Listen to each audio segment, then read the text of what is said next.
We're at Daytona International Speedway, just off Daytona Beach in Florida, the world center of racing. The infield circuit is 3.5 miles and a tiny bit more around, with 17 corners, action areas at turn 1, both of the horseshoes, and of course that super quick run from the back straight bus stop all the way through Speedway's turn 3 and 4, across the tri-oval and back around to do it all over again. Hello everybody, it's a beautiful Florida day. It didn't start like this. There's barely a cloud in the sky. This morning at 6 a.m. it looked like Armageddon was on its way. Thunder, lightning, rain. All we were missing was a plague of frogs. It's cleared away and it's now a fabulous day to go motor racing. We've got qualifying for for 4 classes, of course, this year. We'll start with the GT Daytona field, 23 of them. I'll introduce you to the booth talent in just a few moments' time, but let's head down to the pit lane for an update on that weather and who's doing what to whom. Welcome back to IMSA Radio and IMSA TV. Jamie Howe on a beautiful Florida afternoon. Hello, Jamie. Better, John. I'm not sure if you can hear me. I can't really hear myself, but it is gorgeous this afternoon. The skies certainly did open up to some beautiful sunshine. Cars are coming out right now. A couple GTLM cars, the number 3 Corvette sitting on pit lane, but all of the GT Daytona cars making their way out. Final preparations being done, and they are getting set for qualifying. It's a fabulous sight. Thanks, Jamie. In the booth, my normal partner in crime is Jeremy Shaw. We'll hear from him in a moment, but over from the UK to help us out with all of the broadcast this weekend is the man behind the WEC coverage on Radio Show Limited and the European Le Mans Series coverage as well. Welcome, Johnny Palmer, back again to Daytona in your annual trip to this fantastic stadium. I call it a pilgrimage, John, pilgrimage. And yeah, thoroughly looking forward to this next 15 minutes and then the 24 hours that follow that. But 23 cars and nothing really between them. That's the beauty of GTD racing, the beauty of GT3 racing around the world. There is that much uttered phrase, balance of performance, but we try to avoid that where possible because they're just so many. You know, these are fantastic sports cars with some iconic names in there: Audi, Porsche, Lamborghini, Lexus. This is just me reading down the entry list. Ferrari, and the list goes on. And this is going to be fireworks for 15 minutes, I think. And the joy of this, Jeremy Shaw, you and I and Shea Adam were here in the early part of January for the Roll Before the 24, a mandated test session and data gathering exercise effectively for the IMSA technical team, and we were wowed by what we saw there. We had pretty much every sort of weather you could have. It was hot, it was cold, it was wet, it was dry, which was fantastic. These guys are on Michelin tyres for the first time in this 50th anniversary season for IMSA, and I honestly, there's 23. You could put them on a dartboard and throw a dart at it for who gets pole position here. Look, there were 16 cars within a second after the first 2 practice sessions of the day. This earlier on. So I mean, it really is tight. There's one sort of constant though at the front. That's Daniel Serra. It was he who qualified on the pole here last year, and he also, with a new lap record of 146.0, he was fastest again this morning. With a 145.9, so fractionally quicker, and I wouldn't be surprised to see that record destroyed again in this qualifying session this afternoon. I like the fact you said destroyed, not just broken. We'll keep an eye on that. Shea Adam is the 5th voice in our broadcast here. You were here with Jeremy and I, as I mentioned, in the first week of January at the Raw. Are we any closer to knowing what's going on even after we've seen the first few practice sessions? I suspect your answer is going to be no to that, but I hope you can tell me who's doing some of the qualifying, Shea. To answer your first question, no. To answer your second question, I'm not going to list all of the GTD qualifiers because we have way too many cars for that, but a couple ones of note to keep your eye on. The number 86 will be driven by Trent Hinman. That's the Meyer Shank Acura that was not on pole for the Rolex Roar Before the 24s. The green flag is waving. He is looking for revenge because he did set the fastest lap time of the weekend but couldn't replicate it for the qualifying session. We've got Marco Seefried in the Black Swan Racing Porsche. He's going to be fun to watch. Daniel Morad in the Montplace by Land Audi. Bea Figueiredo, the fastest car from the Roar. from that qualifying session in the number 57, the Caterpillar Acura. And then, of course, Ben Keating in the Riley Technology Mercedes. So we've got a lot more fun drivers out there. Who's going to be on pole? I have no idea. No, but it won't be Daniel Serra, because Daniel is a gold-rated driver, and you have to be silver-rated, silver or bronze. The two lower categories are out of the four from the FIA driver rankings to take part in an official qualifying session, and that is what a problem that occurred during a raw test, because the fastest time was set by a non-silver bronze driver. That time was taken away. I think it'd be Daniel Morad, not Daniel Serra, that Shea was talking about that. I mean, getting up to speed now. The champ was talking about Serra. Yeah, the car going out onto the banking. One of the first cars out. In fact, it is the first car out, probably enough. Is last year's champion driver and team, and that is the Paul Miller Racing team. They're still held onto the 48, but I think it's very, very appropriate that one of their new sponsors has the number 1 as their logo, One Farm, and it's on the side proudly of that car. That is the champion team, and of all the things that have changed since we dropped the checkered flag at Motul Petit Le Mans, Jeremy, what hasn't is that Brian Sellers is in that car, but he's got a new driving partner in the 48 and a new colour scheme as well, by the way. Yeah, new colour scheme and a new car too. This is the Evo version of the Lamborghini Huracan GT3, much improved in drivability, reliability. Reliability was never a major problem, but certainly that is one of the things that the Lamborghini has worked on to improve in this evolution of what was already a very successful GT3 car. So through the horseshoe goes the 48 Lamborghini then to start a quick lap, and Ezequiel Perez Companc, who is at the wheel of the number 8 Audi, starting a flyer as well. Obviously it's going to take a little bit of time for everyone to work their way out of the pit lane, do an out lap, and then get on it. And once you've done that, you've only got about 12.5 minutes still to play with. So you don't want a mistake on this first run. It's good to get a banker in, I suppose. Then there's a question of where's the performance window on the tyres as well, and can you afford 2 or even 3 runs during this 15 minutes? It's going to be very interesting, and this is the first time that the GTD cars have qualified on these Michelin tyres. That's new for this season, one of the biggest big changes for the GTD category, and it's going to be very, very interesting. The other change being the fact that this year you have to have a silver or bronze rated driver at the wheel for a qualifying session, which I think is brilliant. And I'll tell you something, it will help the bronze and silver drivers, because when that was brought in WEC racing, it made a huge difference to people like Paul Dalla funny enough, and about how much confidence he had in a car on low fuel and new tyres. 11.5 minutes to go. No times in as yet. Couple of new teams to talk about. AIM Vassar Sullivan have taken over the running of the two Lexus. Cars are the same.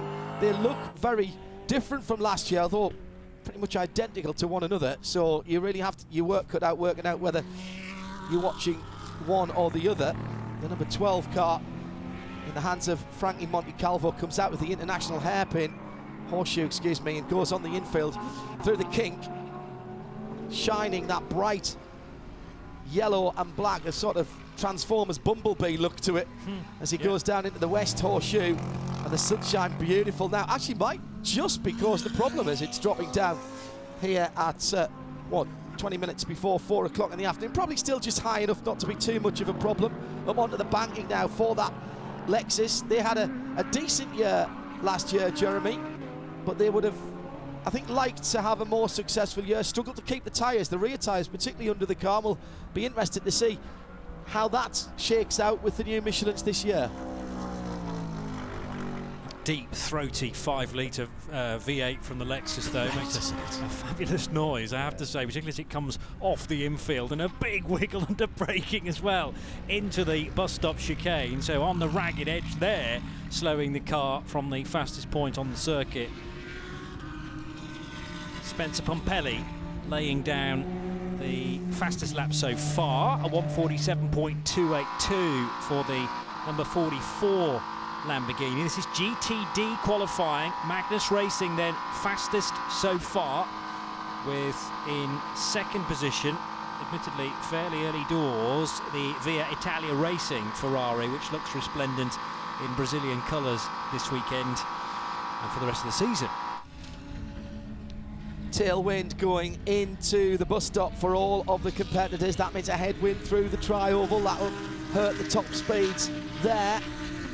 But even with 23 cars out at the moment, and all 23 cars are now out, as Robbie Foley and Marco Seefried have gone out in respectively the BMW number 96 and the Porsche, the Black Swan Porsche, the 540. So all 23 are out. There is room on the racetrack. Question is, do you risk getting up behind someone on the fast parts, as through comes the 44 Magnus Lamborghini, and we've got to remember that as well this year to start another fast lap, and it's a very fast lap. He's just finished. Spencer Pumpelly in that two-tone grey and white Magnus Lambo goes to the top of the times. Does he? Just Cooper McNeil had gone through just before him to go fastest, a 146.470. Spencer Pumpelly, as you say, for Magnus Racing, a 146.272, the new fastest time at the moment. So it's Lamborghini and then Ferrari, the Porsche of Alfred Renauer in car 99 for NGT Motorsports, third fastest. Then the best of the Audis, Andrew Davis in car number 19. That is another car that is new this season, run by Moore Speed. New fastest time, the Ferrari. Matthias Lauda drives with Pedro Lamy and Paul Dalla They're normally in an Aston Martin in the WEC, but this is one of their defections, if you will, to the Prancing Horse. They did a couple of races last year in IMSA, and Matthias Lauda goes to the top, but is replaced immediately by another Ferrari.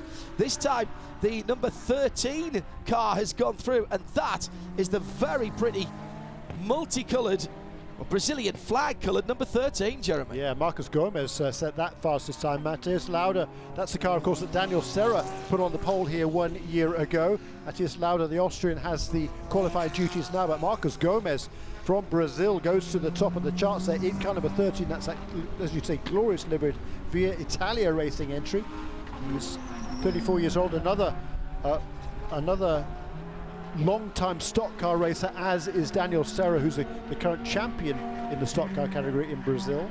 Quick lap coming for the 46 Lamborghini, currently in 13th position. Giacomo Altoe, one of the youngsters, 18 years old, from Adria. There he goes, Italy. just underneath us and into turn one, and that's another new fastest lap, a 45.4. We're Johnny, already well underneath the lap record. The lap record from last year by Daniel Serra, 146.049. We've seen this, Jeremy. Johnny won't have seen this, but we've seen this over the years, particularly in GT Le Mans qualifying, and that's significant because they've always had Michelin tyres. GTD on Michelin's for the first time for this 57th running of the Rolex 24. Johnny, this looks like it could be last man out gets pole. It's one of those great situations where the Michelin tyres are clearly at their very best when you first get them maybe a lap or a couple of laps in, but they degrade so little that as you burn the fuel off, you do actually get quicker. It's almost like a drying session, isn't it? Yes. We've got blistering heat or blistering sunshine throughout it, and expect the times to tumble yet further, but Ferrari now quicker than Mercedes and Lamborghini. The last time I looked, Giacomo Altoe was fastest. There are now 3 cars quicker than him, including the Via Altoe Ferrari, the Brazilian coloured car of Marcos Gomez. Ben Keating's gone through in the 33 Mercedes to go second fastest, and Trent Hinman in the Acura now third. Once again, brilliant job there from Ben Keating. He's a bronze-rated driver. He's not a silver, he's a bronze, which is the lowest of the ratings. You're not a professional driver, is Ben Keating, although he certainly takes it as if it was a professional. Brilliant effort by Ben, just 0.067 away from Marcos Gomez. It's just let Lars Kern go by as they were going up onto the speedway in the number 9 Porsche. That's the Pfaff car with the lumberjack shirt on, the Canadian themed car with all the Canadian sponsors on it as well. And of course, news that you will be able to see the race on Saturday and Sunday in Canada with a TV broadcast partner, with Discovery Velocity up there and highlights on TSN as well.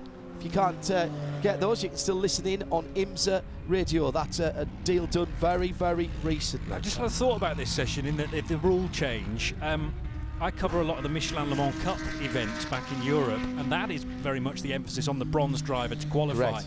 And what you find is they do generally get quicker through the session. It's not like I'm in a pro in the car where they can just hit their marks from the off. You know, they're gradually getting used to the track, used to, oh, I can push it a bit quicker through this corner now. And the natural progression is that you get, you know, they are faster through the session. Yes, okay, the fuel's being burnt off, and you need a stable tyre beneath you, which you've already made the point this Michelin seems to be.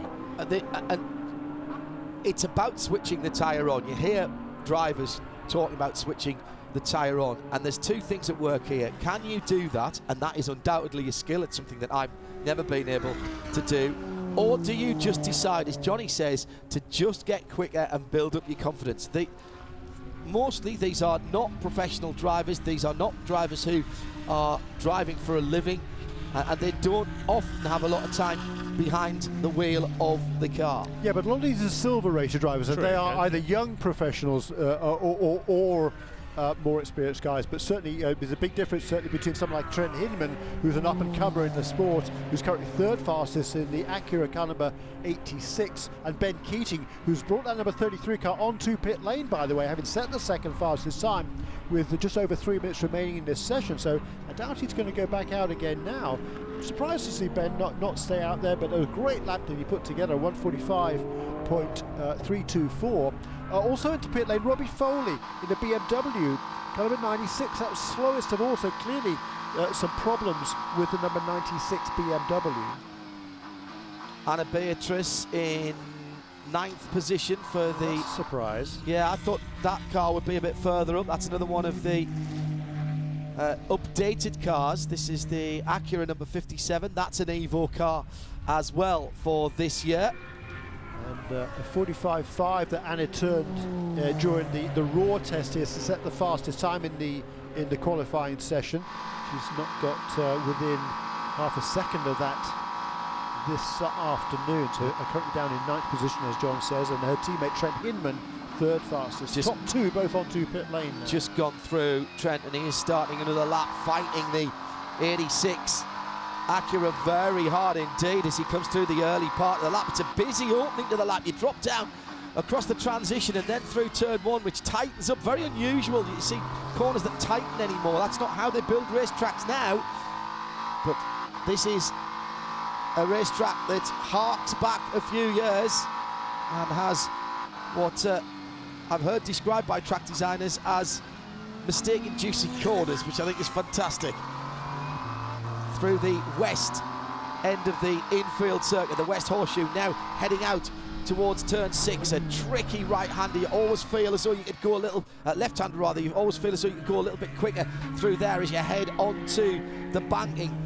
Now this is the bit that we're all great at. Get your foot down, change gear when the lights tell you to, and then it's the bit that we're not all great at, because how late dare you brake as you come into the bus stop? Out through Speedway turns 1 and 2, and Hinman positioning the 86 Acura to the right-hand side of the road before he cuts in.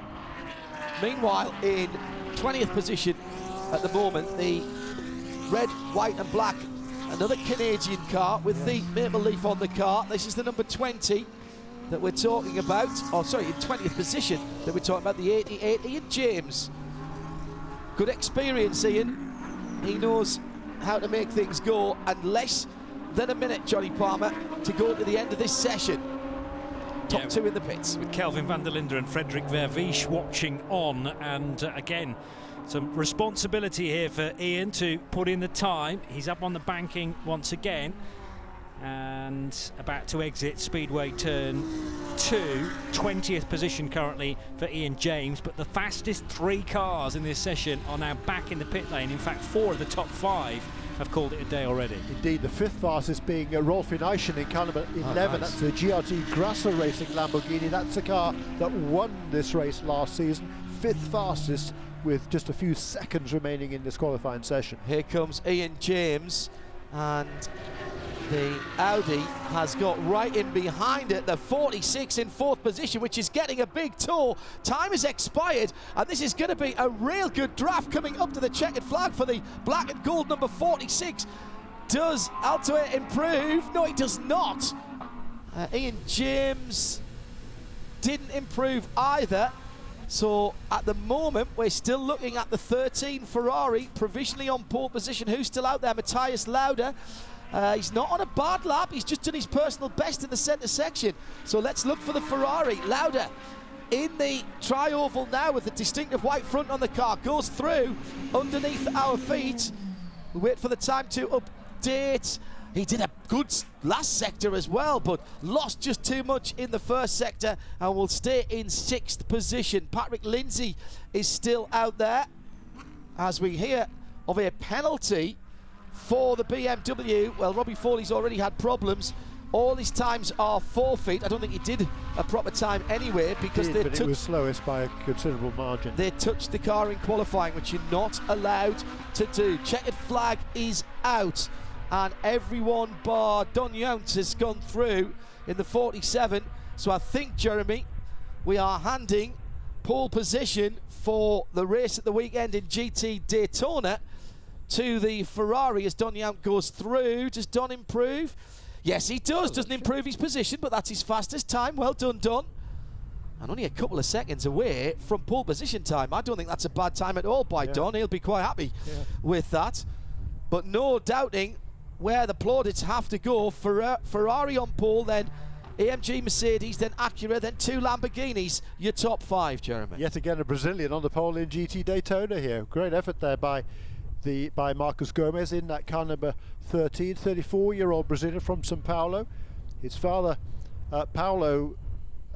Marcos's father, Paulo, was a 4-time champion in the Brazilian stock car category, and Marcos has had his own success in that championship as well.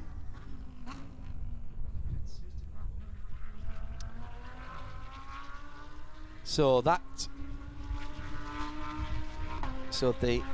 end of that session, and the car will roll down. All of the pole sitters get to go down to the end of pit lane and meet our pit lane reporters, get a few photographs taken as well. And how does that compare, Jeremy? I mean, you said you expected the times to be destroyed. Yep. Is it enough to be destroyed? Oh yes, 1:46.0 was the old record. 1:45.2 the time now. So the top 9 cars all below the old lap record, and we've got a Ferrari, Mercedes, and Acura and Lamborghini in the top 4 positions. Great comment that's just come in on Twitter too, at IMSA Radio, from Andy Mather. Says, oh my, some of those GT liveries makes Andy Blackmore's Sporters Guide a piece of art that I'd hang on the wall. The 48 Lambo, the 14 Lexus, incredible. Andy Blackmore, for those of you that don't know, is the genius behind the IMSA Sporters Guides and for other series as well, but in this context he's been very busy with big fields and some special liveries that have been put together at very late notice. Spottersguide.com for that, or IMSA.com if you want to see the whole field. And Andrew Mather is absolutely right. Print it out on good paper, frame it and stick it on your wall, because there's a couple of really good fields of cars in the IMSA WeatherTech SportsCar Championship in the companion series this weekend. The Michelin Pilot Challenge, which we'll be showing the whole race live in sound and vision, no blocks, no breaks, on Friday afternoon. 4 hours, one of 2 4-hour races for that particular championship this year, and every race here in the US and further afield available for you in sound and vision. And I'll say straight away, thank you very much to our colleagues at NASCAR Productions for the pictures that we are watching at the moment, and some of you are watching around the world. Let's head down to Jamie and see if that Ferrari is getting somewhere near, and if she can have a word with our pole sitter for 2019's Rolex 24 Hours at Daytona. Jamie? Well, I would love to, John. However, there's a little bit of a change in plan here this weekend with some additional coverage of qualifying. So we're doing our best, but everyone's getting in positions with the cars. And as soon as we have a driver or someone that we can talk to, I will let you know. Ah, I see. I see. So we are usurped by television, and the senior service in radio having to stand by for a moment. Don't worry, it won't happen for the rest of the season. You have my word on that. Mainly because Jamie's got very pointy elbows. Right, Jamie, jump in there. I can see that the driver is ready to go.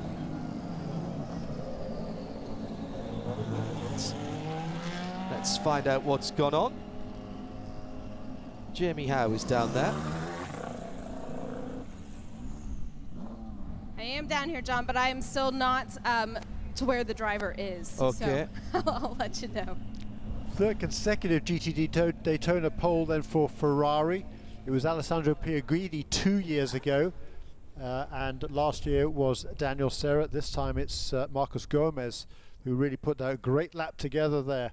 And a 1:45.257 new lap record for GTD, and certainly for the Brazilian, this will be a big moment for him. He'll be thrilled with that effort. The whole team, once again, a new team, a new name. We've seen these drivers, at least most of them here before in this race. Marcos Gomez and Chico Longo, they were here twice in the past. Right, Jamie, now we have got the driver. Let's hear from Marcos Gomez. Well, it certainly is an exciting celebration down here on pole for the Rolex 24 at Daytona. You know you have a fast car. What was the biggest lesson you learned out there during this session? Oh, Daytona is a very difficult track, you know. They have the banking in oval, and the turns are very difficult to do. The braking in turn one is complicated to do, but I'm really happy. I'm really the team did a fantastic job with the car. We are with a lot of Brazilian guys here in Daytona working in the car and the setup, and I really to congratulate, to say thank you to my team, and that's it. Let's go to the race. One of the biggest things you had to overcome today was certainly changing conditions, starting off with cool, damp this morning. Now the sun's out on the racetrack. What did it tell you about the car that you have underneath you for the weekend? Oh, the car is getting better. What I'm saying, that the team are doing a fantastic job with the setup. It's my third time driving in Daytona, but with the Ferrari 488 is the first time, so I'm getting better in all the times that I got in the track, and we'll see the race. It's too difficult, 24 hours. Let's fight for the win. And the level of competition in the GT Daytona category, what can you say about the number of cars, the stoutness of the entries? I think the GTD class is the most difficult class in the race, because we have a lot of cars, maybe 23 or 24, and it's the most competitive too as well.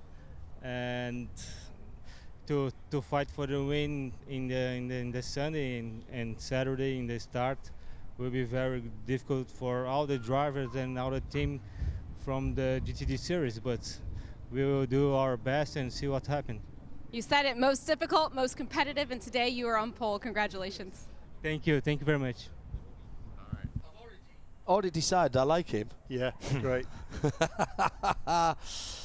Very good. Reid Atherton, the man organising the celebrations down there for the pole sitter. It's his last weekend with us in IMSA, moving to pastures new and going to work for McLaren. We wish him all the best for his future in motorsport. Hope to see Reid over in the UK sometime in the near future.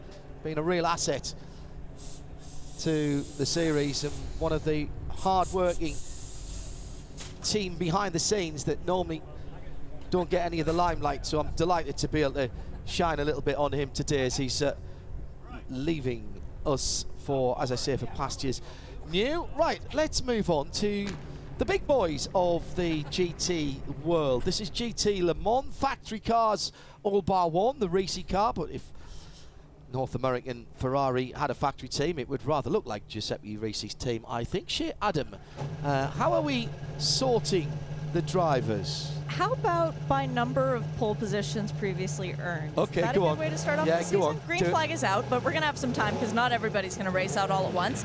Reese is the only car where the car driver does not have a pole position to his name. That is Davide Rigon of Italy. If we go down the line next, Connor Di Filippi, who will be piloting the number 25 BMW, has only one. The next guy who has only 2 pole positions, and I say only 2 pole positions, it's hard to get a pole position in this series in GTLM. That would be Mr. Ryan Briscoe. He is driving the Castrol livery number 67 Ford. Then I believe would be Earl Bamber, who also on a tie with 2 pole positions is in the number 912 Porsche.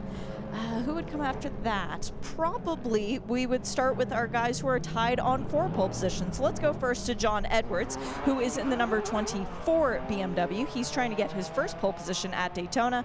We have Joey Hand, who has 5 pole positions, including one here at Daytona from a couple years ago. He's in the number 66. That is the red and white Ford GT.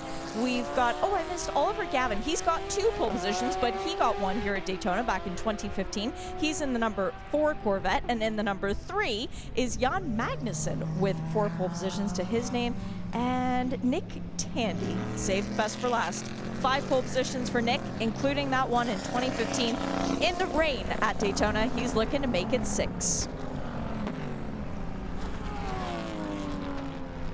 Thank you, Shea. New livery for the 2 Porsches out there. An homage to Brumos Racing from just up the road, about an hour up the road, Jacksonville. Big Porsche dealer in years gone by. The Brumos collection is still up there, which is stunning. And of course, Brumos Racing, an integral part of the American endurance and sports car scene in the 70s and 80s. Won here relatively recently as well with the Porsche powered DPI. Those classic red, white and blue colours. The 59 was their always preferred number, and those stripes over the top of the RSR made up of the number 59. The old cars look great in that livery with the swoosh going on to the rear light clusters, and it works just as well on the, I was going to say the current version of the Porsche. That of course is the previous model now. That's the Type 991, and there are plenty of Brumos cars from the day, from history, and plenty of people. I even saw on the way in, somebody had some of those 5.9 stripes on the front of his, I want to think it was something like a Chrysler Pacifica or some kind of MPV, where he'd got them so quickly, Johnny, since the car livery was only shown on Wednesday for the first time. Just on the infield, as you at the back of the kink, actually, is that vehicle there. It's a black MPV or people carrier. Always pays to have a friend in decals. I think so. Who can whip something up very quickly indeed. And that number 59, by the way, which was the traditional number by Peter Gregg, and indebted here to the Porsche folks when they made that unveiling yesterday, which I wasn't able to get to, sorry. But the reason he ran number 59 was because it was a tribute to the USS Forrestal, which is an aircraft carrier on which Peter Gregg served, and its marine number was CV-59. So that is where that 59 number originated from. I did not know that. No, neither did I.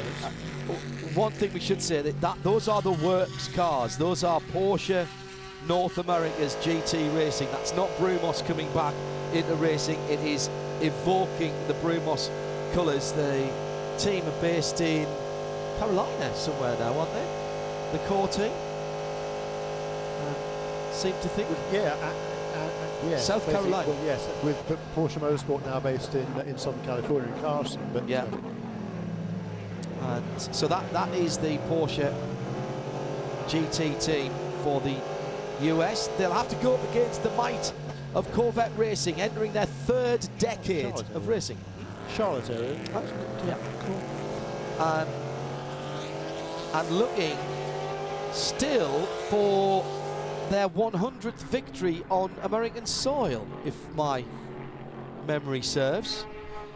and their next victory will be their 100th victory as Corvette racing on American soil. The outlier in all of this, Johnny, is the bright red Risi Competizione Ferrari. Giuseppe Risi at the moment and the rest of the team have entered only the Rolex 24 here at Daytona. Fan favourite, paddock favourite, everybody's favourite. They don't have two cars, they only have one. They're at a bit of a disadvantage. They're not a full work squad, but my goodness, they're fighters. Certainly, and many people come here, you know, expecting to see the 62 Ferrari and to wave a prancing horse in support. Cracking driver behind the wheel at the moment as well, Davide Rigon, given qualifying duties, more than capable of putting this thing on the front row. And let's see what the next 9.5 minutes bring. But Davide Rigon with a number of race victories to his name already. Now, whilst these teams, Jeremy, in GT Le Mans have always run Michelins, they've moved on to a new construction and compound of Michelin tyres for this year. They've been testing and being asked to choose a selection from the 2018-19 WEC supplied tyres. The big difference there, of course, is in the WEC you're allowed tyre warmers, you're not here. So there are some compromises there from the tyres that these guys are being asked to choose from. BMW back with us again, Rahal Letterman Lanigan with the mighty M8. BMW quite unusual in that their 3 GT platforms are all different cars. The GTLM here is the M8, the GT3 is the M6, and the GT4 is the M4, which is unusual nowadays. Most manufacturers try to use a single model. That's a good point. That's a good point. The lap record, by the way, was set last year and qualified by Jan Magnussen at 142.779. Already pretty close to that. Nick Tandy's already within a tenth of a second of that. I think Tandy's playing a canny game here, Johnny. He's got both of the Corvettes ahead of him, and he's getting a bit of a drafting partner. He's doing exactly what the Corvettes did for each other during the Raw test session here. Yes, the two Corvettes were exceptionally good at doing that. Tandy's backed right out of it now, going into the bus stop on the far side of the circuit from us. The two Corvettes, Jan Magnussen and Ollie Gavin. Magnussen defending Drivers' Champion, won that with Antonio Garcia, his full season partner last year. Same team together for the full WeatherTech SportsCar Championship this year. They won it without winning a race. But my goodness, they were very consistent, and he's got a huge draft. That number 4 car of Ollie Gavin gets a huge draft, reminiscent of the photo finish here a couple of years ago, Johnny Palmer, as they go across the line and down into turn 1. Yes, that's a very special finish. Was that 2016 when they were virtually neck and neck crossing the line, as Earl Bamber now makes it 2 Porsches at the sharp end of the field. The 912 going quicker than Nick Tandy, and as you say, Nick was getting that toe down the back straight. It actually proved a massive hindrance for him because he wasn't able to get by the Corvette, but 97 thousandths of a second now separating Bamber from Tandy. And Rigon, Davide Rigon for the 62 Ferrari up into 3rd position, Jeremy. Yeah, we're talking about that not being a factory team. It isn't a factory team, but they're all factory drivers. Alessandro Pierguidi, James Collado and Miguel Molina joining Davide Rigon in that car. So there's certainly no lack of capability there. This is super tight. That was a great lap by both of the Porsche drivers. Nick Tandy, by the way, it cost him a lot of time in that middle section. It cost him about 1.8 seconds on that lap, and he was still, well, that wasn't his fastest lap, obviously, but that car is quick, and when it was in the draft there, he got a very fast trap speed as well. Not quite down to the lap record, but by just fractions by Earl Bamber on that last time around. Yeah, 4 tenths between the top 7 cars. Porsche, Ferrari, BMW, Ford, and Chevy Corvette. Actually, the whole field is within 7 tenths, the whole 9 cars. Yeah, absolutely extraordinary. And the lap record holder and defending series champion Jan Magnussen, he's 9th out of those 9 at the moment in the number 3 Corvette. Big lock-up going into the International Horseshoe by Ryan Briscoe. Right front Michelin looking a tad second hand, and that'll be rattling the fillings on the banking. The green, white and red Castrol colours back on that Ford. Well, Castrol have been on the Ford for a while. They haven't had their colours on it, but this turning back the years by Ford as Nick Tandy now goes back. All of a sudden, Earl Bamber's down in 4th position. Tandy, Briscoe, Regan, Bamber, Porsche, Ford, Ferrari, Porsche, BMW. Top 5, all of the 5 manufacturers in GTLM. This is what we like to see, JP. Well, we were looking at times that were separated by 90-odd thousandths of a second, and then Tandy goes through and bangs in a time that clears him by half a second of everybody else. But then Ryan Briscoe was able to plug that gap in the 67 Castrol-backed Ford GT. So he's gone through doing a 142.6. So the gap's closer now to being 0.4 of a second between Tandy's Porsche and Ryan Briscoe's Ford. And the fastest time that was set here at the Raw test a few weeks ago was a 42.9 by Jan Magnussen, that was, wasn't it? Yeah. That now would put you 6th in this qualifying session. Big gap there, as you say, almost 0.4 of a second for Nick Tandy. A brilliant lap there, 142.257 last time around. So that is a new track record in qualifying for 42.7 it was, yeah, 42.2 now for Nick Tandy. So that is a new benchmark for GTLM qualifying. And it was a much slower first sector on this lap, so I think he was possibly buying himself a little bit of space, wasn't he? Because it took him over a minute. Magnussen jumps up into 2nd place there. The 2 Corvettes playing the same game they did here at the Raw a couple of weeks ago, drafting together. Magnussen jumps up to 2nd position with a 142.583 in number 3 Corvette. So Tandy Gavin potentially going to push again for another quick one. Gavin, yeah, dropped down, is down in 9th position, therefore the slowest of the GTLM cars, but a Corvette 2nd fastest to show what those yellow machines are capable of. I'm sure it's only a matter of time for Ollie Gavin to jump up and try and join his teammate. BMW's clearly not worried too much about qualifying. They bring those 2 cars onto pit lane, 24 and 25. 6th and 7th they stand at the moment. John Edwards in cover 24 and 6th place. Connor Di Filippi just behind those 2 cars. 142.953 for Edwards, 142.986 for Di Filippi. Magnussen's just done the fastest first sector of anybody, 52.584. So this promises to be a good lap then for Jan Magnussen, who has clear track ahead of him and just over 2.5 minutes to go, kicking up the dust through the first bit of the bus stop chicane and on the exit as well. But the Corvette looked very stable coming back onto the high banks at Speedway turn 3. Will easily have time to finish this lap and go on to one more and possibly a further lap after that should he require it. A 28.5 through the middle sector, so let's see whether this final run to the line is good enough to give Jan Magnussen pole and jump ahead, and Nick Tandy needs to find 0.3 of a second. Can't quite do it. In fact, it's no improvement for Jan, so he lost time in probably the middle sector. One more lap for Jan Magnussen, maybe 2, depending on how quickly he can get back around. The bright red number 2 shining on the side of the car. That's not the car number, that's his position in class. Different coloured numbers, red for GTLM, green for GTD. The other 2 categories, it's blue for the LMP2 cars, which we'll see out next with the DPIs.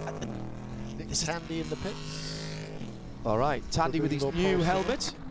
Crocodile Tandy. He's just got the little green croc on the back. You know the story about that, John? No. We'll have to get him to tell you that on air. Okay. It's good.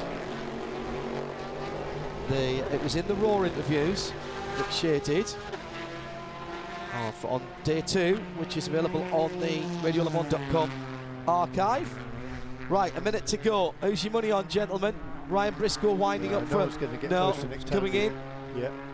In comes Joey Hand. Regan's in the pits. Earl Bamber is going to give it another go, but no, he's slow in the first lap. I reckon this is Tandy's. No question. I reckon Nick Tandy is backing up the end of season form. Talked to Tandy on Wednesday for our big interview on Midweek Motorsport about the unveiling of the new colour scheme, and said to him, you know, I know it's the start of a new season, but you finished last year on such a high. Does that make a difference? And he said, absolutely. The team fully motivated going into what is not winter break now. It's just winter testing. There's no stopping. And again, that's even more important to end the previous year well, because you haven't got a long winter where you need to keep that momentum through. It's more or less sort of straight back into testing, as you say, but then the next meeting is in January, so it's almost like, as the Ford goes straight on there at turn 1, and that was after the checkered flag, but that was Ryan Briscoe with an uncharacteristic mistake in having to go clockwise when you should be going anti-clockwise at turn 1 to loop it around and back onto the track. What if that was that flat spot that he put on the tyre earlier on, actually? Well, that was very odd, because on previous lap he lost a lot of time in the first section as well, so it wasn't a fast lap to come up to the checkered flag, and then after the checkered flag he blows turn 1 again. That was somewhat strange. The number 67 car. Unless he's working out the turning circle of the Ford this year in case they make the mistake during the race, because I've seen that escape manoeuvre done a number of times where you loop it round almost against the flow of traffic to then get back onto the circuit, whereas with as little time lost as possible. He didn't lose a lot, did he? No. Kind of a 360. So if he does that at 3 o'clock in the morning, we'll know where he practiced it. At 4:15 on a Thursday afternoon. Nick Tandy looking very chilled out indeed after a good afternoon at the office. Yeah, that was a stellar lap from Nick Tandy. He blitzed everybody there, full 3 1/4 tenths of a second clear of Jan Magnussen, and that pretty much covers the rest of the field behind him, a similar margin. So a really, really good lap by Nick Tandy, the Englishman there in that car number 911. Sharing that car with Patrick Pilet and Fred McAverky. That's a trio that won at Petit Le Mans to finish off the 2018 season, as John was saying a little while ago, and carrying that momentum into the beginning of 2019 as well. So Porsche, Chevrolet, Ford, Ferrari, Porsche, your top 5. 2 BMWs following the second Ford in 6th position, and then Ollie Gavin bringing up the rear, but all within a second, all within 7 tenths for most of that session until Tandy found the extra couple of tenths. Nick Tandy will start GTLM on pole position for the 2019 season. A season last year, Jeremy Shaw, that showed such a lot of promise, and they had such a good second half of the year, but didn't get the results perhaps they should have in the first part. Nick Tandy is one of the Porsche drivers who's had a new helmet design done. His blue and red stripes on the helmet note are made up not of the numbers 5 and 9, but the initials N and T. Do you like that? Oh yes, sorry, I can see that now. I was right. They're drawn just around the front of the helmet. Okay. Yeah, very good. Gotcha. And the JTR, of course, on the side as well, representing his brother's team, which is still racing Porsches in the Carrera Cup GB back in the UK. And won the championship last year, didn't they? They did, yes. You're right. It's always fascinating for me to watch a WeatherTech SportsCar Championship from the UK, and then the next weekend I catch up with Nick at Thruxton and congratulate him or offer some consolation. But I still love the fact that he's still very much involved with that team, and sometimes mechanicking as well where necessary. Just loves any level of motorsport. Yeah, love the enthusiasm there, certainly. And it was an up and down season, as John was saying there, for the number 911 team last year. Ended up 7th in the points, which wasn't what they would hope for, but they did win 2 of the biggest races with Sebring and Petit Le Mans. So any year in which you win 2 great races such as that, you can't consider that a failure by any means. So, gentlemen, 2 pole positions set. Ferrari and Porsche have taken the 2 GT pole positions. Nick Tandy just disrobing at pit out. Shea Adam, I presume. Shea, you doing this one for GT Le Mans, or have you left Jamie down there? Nope, it's me for this one, and Jamie gets the overall pole sitter, and I get LMP2, so we divvied it up nicely. I'm just walking down to Nick, giving him a chance to talk to Kelly Stavist and NBC first, and then we'll make him an even happier man because he is now the all-time leading GTLM pole sitter. Ah, yes, in the new and improved era. Nice to have Kelly back in a sports car paddock. Another one of our ALMS radio pit reporters, along with Jamie back in the day. Oh, everybody's coming home. Same as Westbrook, isn't he, on 6? I'm sure Shea has the numbers somewhere.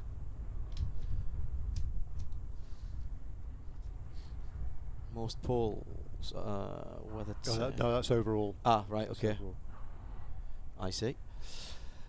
Westbrook has 7, but one of those was in prototypes. Ah, yes, good point. Well remembered.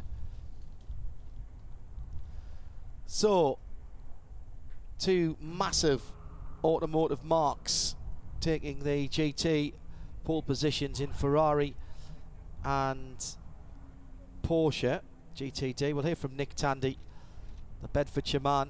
At least that's where he lives now, right in the centre of England.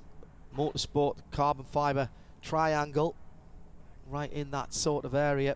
Started his career in a non-traditional way for most road races. Came from short track oval racing, Johnny, and was fairly tidy at it as well, wasn't he? Very. I mean, you could spot the talent even at that young age. But yeah, I watched him a few times at Birmingham Wheels in the mini stocks category, which is your classic Austin Mini converted into a stock car, effectively. But it is a non-contact category, and it was for 10 to 15-year-olds, and they started very, very young indeed. But it just meant that already in his brain was that racecraft and the ability to race in traffic as well, both in front, behind, left and right. You were always in traffic, but you had to keep a sensible head too. Let's hear from the man himself. I shared a plane over with him, brought the new helmet ready for this weekend, and it's already a pole-sitting new helmet, the design done by Carl from AirTech Design back in the UK. And he's going to have a little bit of explaining to do because there's quite a bit of paint missing from the beautiful side of the right side of this Porsche. There's a little bit of carbon and a crack in it too. Nick, did you get a little too close to the wall on the right-hand side? There's just a little bit of damage there. You noticed that, did you? Yeah, I did. Sorry. Is it bad? Can we go? No, we can walk around. It's not too bad. It's just it'll polish right out. You won't even notice by the time it's in Victory Lane on Sunday. Adam and Neil are not going to be happy about that. Sorry, Adam. Sorry, Neil. Well, I've got good news for you, though. With this pole position, you now have 6 in the GTLM class, which means that you have more than any other driver. So congratulations, you're winning. Well, even Rick, Mr. Well, Westbrook, I thought he had Westy has 7 total, but 2 of them were from prototype, if my calculations are correct.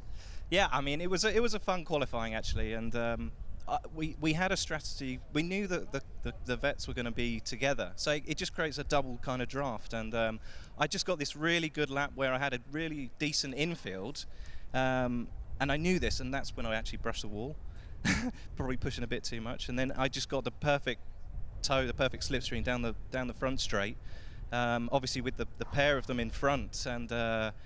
Yeah, just watching the lap time in the car sort of ticking down and down and down, and I thought, you know, this is going to be a good one, and it was probably worth, I don't know, half a second or so. So, yeah, it's when you can get it good round somewhere like here or Le Mans, it's really worth it. But it's obviously your timing can be way out or it can be perfect. So we were just happy that we got the perfect lap in, really. Ultimately, it's a 24-hour race. Pole position doesn't mean you get the watch at the end of the day, but is it that confidence boost that the whole team needs going into the race?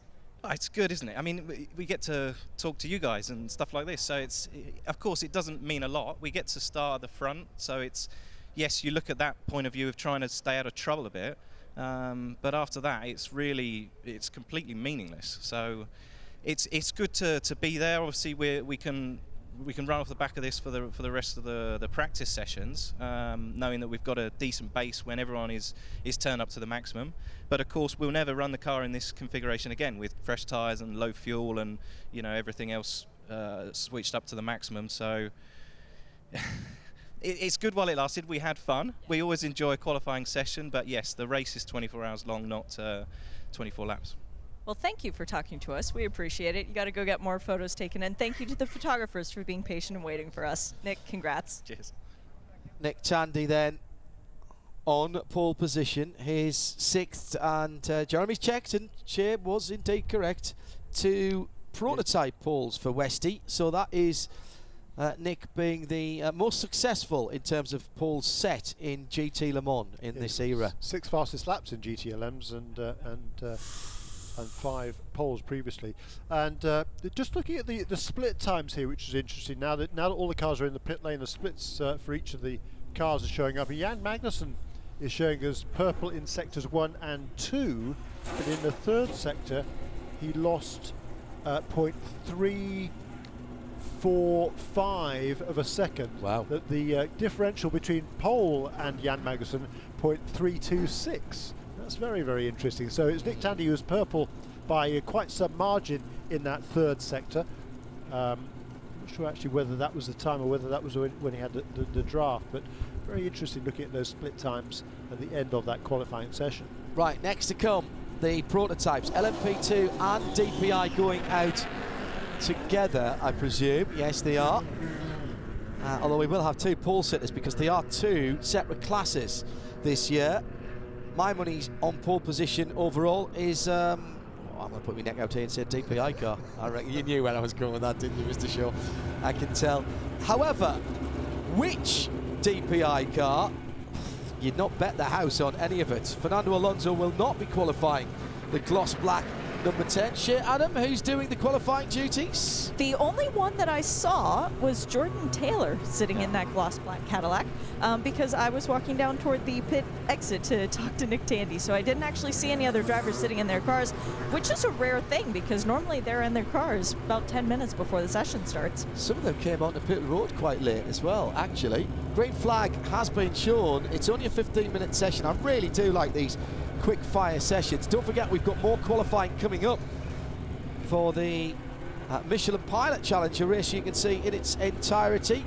No blocks, no breaks. Friday afternoon, the 4-hour BMW Endurance here on IMSA Radio and IMSA TV. And heading out then, the Action Express Run Cadillacs. They're going out as a pair, hunting in packs.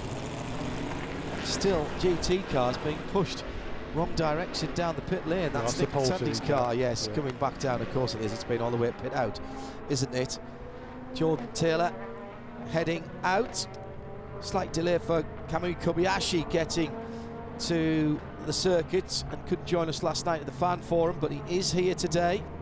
Haven't seen his name against the car yet, I have to say. Seems odd that we're going qualifying before all of the drivers have actually sat in their respective cars. Cadillacs number 6. No, I don't think he has. 6 Cadillacs or 7 Cadillacs this weekend? 6 Cadillacs, 2 each Mazda Acura, and 1 of the Nismo GTR powered prototypes. Hard to look past the Mazdas for pole position, I would suggest.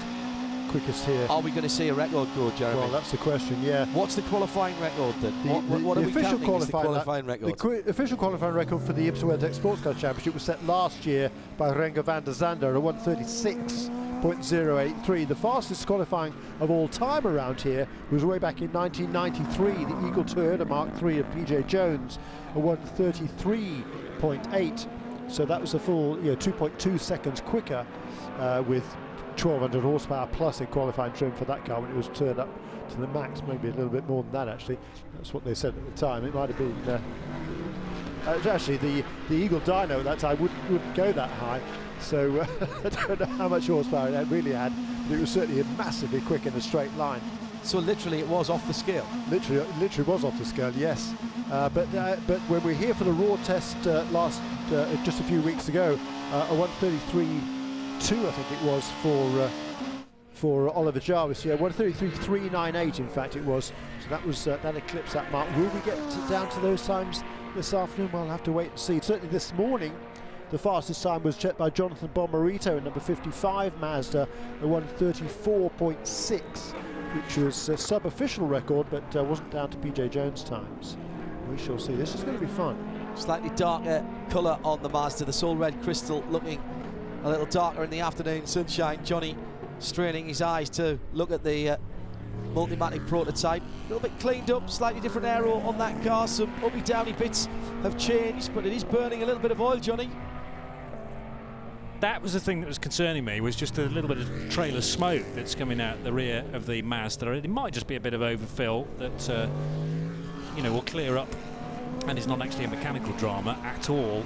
It seems to have gone now. Oh no, maybe it's still lingering there on the exit of the West Horseshoe. We'll have to monitor that. And the 55 car, it's got outright speed, no doubt, today. And if he can carry the sort of speed that it was showing in the 2 free practice sessions earlier on today into qualifying, that will put it into a good place. Engine note in the background. Is that of the Mazda? I think so. Yeah, no, it's a little bit sharper because they've got about 500 revs more to play with. It sounds like a healthy engine note, so I don't think the smoke at the back. Smallest engine in prototypes, of course, 2 litre, Yeah. 4-cylinder, turbocharged, very much reminiscent of some of the Mazda MZR road car engines, although turbocharged in this. Engineered for them by AER back in the UK, who've done an inordinate amount of work. As soon as they knew they were going to be allowed more power from the DPIs for this season and a few more revs, they re-engineered some of the innards of that car. 20 kilos lighter as well from last year, all of the DPI cars. Number 5 Mustang Significant, that, you know, Jeremy. 20 kilos is significant. On a car that weighs what? 1,000 kilos? 900 kilos? Yeah, 930 now. All right, okay. Kilos. Yeah. Okay. It's 5% of the weight, isn't it? Mazdas, by the way, are the lightest cars out there, Yeah. smallest engines, you say. Shea Adams just had a bit of drama down on the pit lane at Action Express. Well, the 5, which was being driven by Felipe Albuquerque, was not supposed to come back into the pit lane. It did, and the right front had a brake fire, and they are still trying to put it out. So the problem is that you're not allowed to touch the car. The crew is not allowed to do any work on the car once it's left the pit lane. But this might be a situation where one of the Action Express cars, the car that won the race last year, Mustang Sampling Racing, starts from the back of the prototype field. It's the black, gold and white number 5 Cadillac that Che's talking about. And there's definitely some chatting going on between the IMSA officials and the team there. There's a fire extinguisher still over the wall, and that car has the door open on the left-hand side nearest the wall. So 1:34.6, the fastest time earlier on. Already got a 1:34.2 for Jonathan Bomarito aboard that car number 55. Smoke from the rear and all. But on a really super fast lap is the number 77. 77, yeah. Actually, what I was going to say was Jordan Taylor was on a really fast lap in car number 10, and he has just turned a 1:34.708. But now purple in each of the first 2 sectors is Oliver Jarvis in car number 77. There he goes. There he goes. Over the line and to pole. It's a 1:33.957. 1:33.957. So that's less than a tenth of a second away from PJ Jones's outright lap record at Daytona International Speedway road course. And before that goes, and we can take in what's going on here, Shea Adam will update us on the Mustang Sampling Cadillac and Felipe Albuquerque's qualifying run. The only way to describe this is dejection. Felipe Albuquerque out of the car. He walked around to look at the rear of the right side of the car, and then he climbed over the wall, taking off his gloves and his helmet. He will not be qualifying at this number 5. No more for that car as Juan Montoya locks up the right front Michelin going in the International Horseshoe. He's found himself a bit of space, hops the car over the exit curbs from the bus stop and climbs to the middle of the banking for a moment before dropping down to the yellow line in that new livery for Acura Team Penske. Stunning in that bright orange, white and black. New purple sector again there for Oliver Jarvis on this next lap in number 77 car. Augusto Calipino, a brilliant lap, 3rd fastest in car number 50 for Dream Coast Racing, although he has just been nipped first of all by Felipe Nasr in car number 31, who goes up into briefly 3rd place, and now Jordan Taylor back up into 3rd place in number 10 Konica Minolta car, 1:34.4. Where is Ollie Jarvis? Well, because he's absolutely flying. He's just coming underneath us now and crosses the line, and this is going to be another lap record. 1:33.6. He's taken 3/10 off, and he wasn't even the best he could be in the final sector. That's extraordinary stuff from Ollie Jarvis. He's been in such great form recently. He's doing the treble in terms of races in January/February. He was in Dubai for the 24 hours, having flown here, flown directly from here. Then he races here in the Rolex, and then he's straight off with about another 20 or so drivers to Bathurst for the 12 hours. It's quickly have a word with Philippe Albuquerque and see if we can find out what's happened. This is a big name that is not going to be qualifying. Shea Adam is down in the pit lane. Shea. Sorry, that must have been That's Jimmy. all right. My it's apologies. Jamie down here. Philippe was just telling me that the problem was compounding. When you were out on the racetrack, what were you experiencing? Everything was feeling nice, and just when I was preparing for my first flying lap in the banking, I was just not pulling up to 6th gear, and I felt weird, and I just decided last minute to pit it in because for sure we had a problem. And as I was pitting in, the car was definitely not pulling and was definitely a problem. And I asked the guys and like, look, we can't do anything. And then I stalled twice because the car was just braking. It was something not letting it go. And then I think we were starting to catch fire on the rear right. So maybe it's the brakes that got jammed. And yeah, it's unfortunately. And as you said just a moment ago, it is a long race. So even though you're not going to start at the front of the pack, you still get to start the race. So well done. Well, I hope we've got an onboard on that car because that's going to be stunning as he works his way through. Ollie Jarvis will get another lap. He's found himself a bit of room out there and he's pushing hard again, Jeremy. And Ricky Taylor is putting the pressure on. Less than 2/10 of a second behind now in the Acura car number 7. Ricky Taylor up into second place, a 1:33.873, also beneath the old outright lap record by just 0.02 of a second. From that time it was set 26 years ago by a car that had, well, pretty much double the horsepower of the current breed of cars. The track wasn't identical then, but it was near as. It was near as. Yeah. A slight tweak at the bus stop. Correct. So, can Ricky Taylor for Acura do anything? Both the Taylor boys started this session. Jordan Taylor in the 10. Konica Minolta Ricky's gone Cadillac quicker Lee. again in the first sector than his previous lap. Just 0.188 there was between Taylor and Jarvis. Jarvis is not on a fast lap now. Two cars in the pit lane. Well, count 3 actually in the pit lane because Jonathan Bomarito for Mazda 55 is in. He just Jordan Taylor improved, is by the in. way, last time around did Bomarito. Right. Felipe Nasr has just come in, and of course we know that the 5 cars in the pit lane as well. And Juan Pablo Montoya up into 3rd place, so also splitting the Mazda. So it's Mazda, Acura, Acura, Mazda now, and then Felipe Nasr in the best of the Cadillacs, who, as John says, is already on pit lane. John Bennett really struggling with the 54 Nissan through the bus stop. The car was hopping around as if the suspension was loading up. Reminded me of my old VW Beetle there with the torsion bar suspension, the way it was hopping around. Should mention LMP2 pole sitter at the moment, James Allen in the 81 Dragon Speed car by what? Around about 0.4 of a second. The Nissan with the electromotive livery going back to the old Group C and IMSA GTP days, looking absolutely great in terms of the colour scheme, but I don't think John will be enjoying the ride. That's a great lap by James Allen there, the Aussie in car number 81 for Dragon Speed, a 1:35.904. That is quicker than the pole record from last year set by the DPI of Renke van der Zande. So hats off there to James Allen. He's 10th fastest overall for Dragon Speed in car number 81. But at 1:35.904, he's got about a half a second over Gabriel Aubry in the number 52 for PR1 Matheson Motorsports. But fine job by James Allen in car number 81, 22-year-old from Melbourne, I think, originally. Remember, the LMP2s are in a separate class this year. Now, the question's been asked, and I'm not sure about the answer, whether they will line up behind all of the DPIs or whether the prototypes will line up as they're qualified. I've got a feeling that the P2s will be put behind all the DPIs.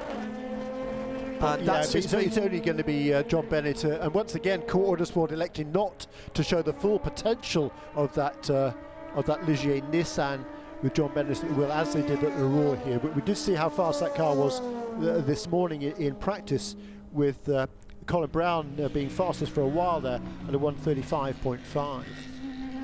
Moreno Franchitti's just tweeted us here at IMSA Radio, the DPI rules fantastic. I thought that the first time I drove one, it looks like they're even better. Now they're getting to run as they should. Well done, IMSA. What he's alluding to there is the cars have been, instead of being balanced back to the spec cars of P2, they've been allowed to run a little bit quicker, and it is providing great entertainment here. 42 seconds left. The top 6 are in the pit lane, and for the moment, Ollie Jarvis and Mazda, Johnny Palmer, can breathe a little bit easier. Yeah, I was surprised Jonathan Bomarito pitted as early as he did, because for me the 55 was capable of a little bit more there. Half a second separate the two Mazdas, but it might be that the sort of performance window of the tyre had dropped away and they're happy with a second row start. But it'll be Mazda, Acura, Mazda, assuming nothing else changes at the sharp end of the field. And the top 6 now have decided that that's end of session. We've only got seconds remaining. Massive issues clearly for the Mustang sampling number 5 car there that didn't even get out, and that will therefore start at the back of the DPIs and the LMP2s as the checkered flag flies. They'll start at the back of the prototype, so yes, they'll be behind the P2s. So from 15th position. Correct. Earlier on, it was Nick Tandy who planted the Porsche number 911 in the Brumos, the tribute colours on GTLM, Paul. And it was Ferrari and the multicoloured Brazilian 13 car, Marcos Gomes, in the pole position for GT Daytona, and it's going to be a third different manufacturer and another manufacturer with great history in terms of endurance racing. It's Mazda who capture pole position, 77 from 7.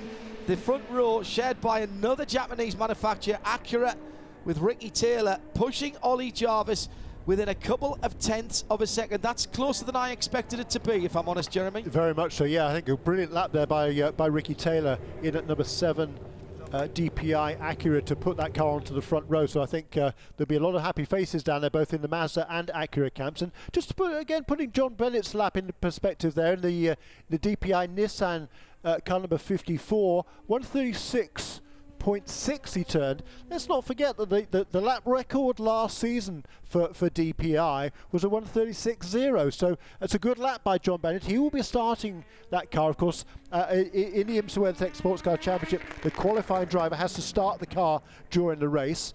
John Bennett, of course, he's not a professional driver like these other guys, so hats off to John there for turning a very respectable lap as a 136.6. I mean, the fastest time that car in the practice sessions earlier on, Colin Brown was a 35.5. So for John Bennett to be just over a fraction over a second away from that time is a good effort by John. I think he'll be pleased with that lap time in car number 54.